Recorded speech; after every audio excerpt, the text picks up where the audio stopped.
It's interesting now about crypto. I don't consider crypto Bitcoin or Ethereum. Okay. Yes, they were the pioneering assets, but I'm considering crypto as the 12th sector of the S&P. It hasn't been declared that yet, but I think that's where we're going. And so when you talk about running a mandate like I do for institutional clients or institutional mindset, they say to themselves, okay, in a normal world where I understand each of the 11 sectors of the S&P, I may allocate the largest I would allocate would be 20%, let's say, to technology. That's generally the max in a mandate. And maybe you do 3% in energy because your ESG concerns are there and all the rest of it. But you're dabbling in all 11.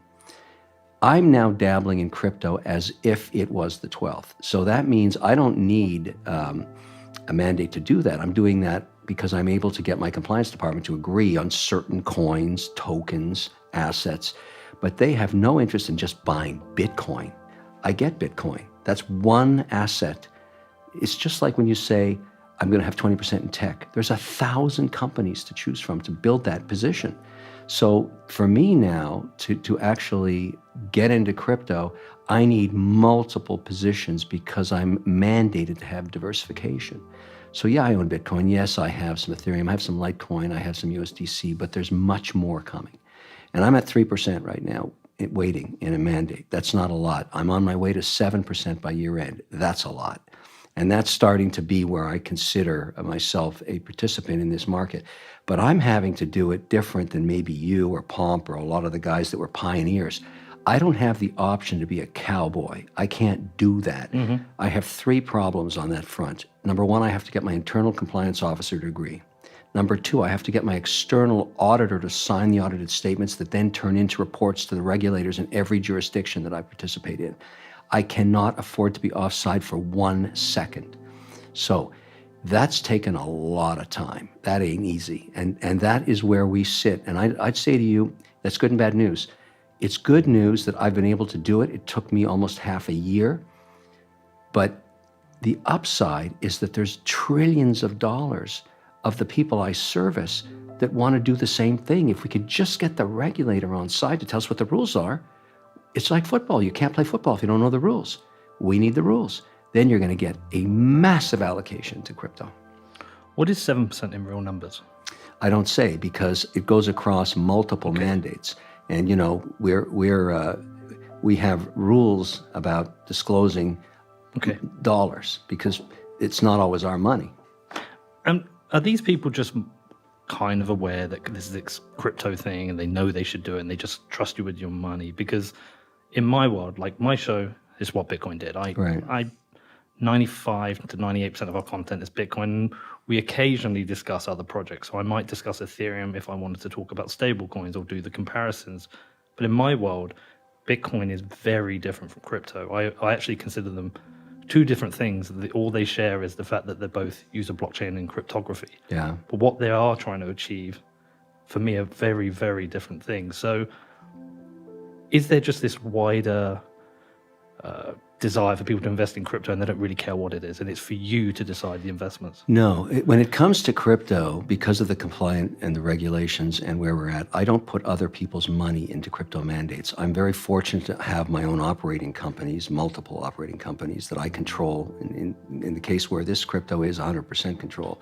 So I am allowed, but I have to be compliant anyways, because when you have a compliance department, it's because you've been able to grow business. I have multiple investments in financial services companies, many of them which are reporting and regulated. So I can't be offside.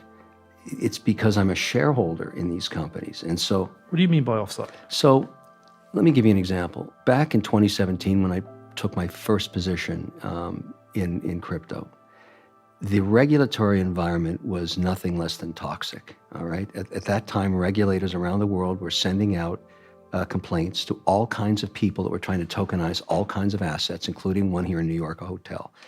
It was a poop show.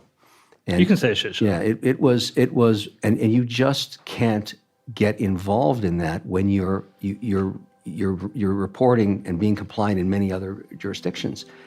And so that at that point, I was just, my own compliance department said, you got to stop talking about this stuff. You got to stay away from this stuff. This is just an environment that is brutal. Over time, in particularly the last 24 months, you've seen Switzerland, Germany, France, England, Canada, a jurisdiction that cooperates with regulators in the US in total harmony, launch ETFs with their primary asset being Ethereum and Bitcoin. So the tonality of that regulatory environment has changed dramatically.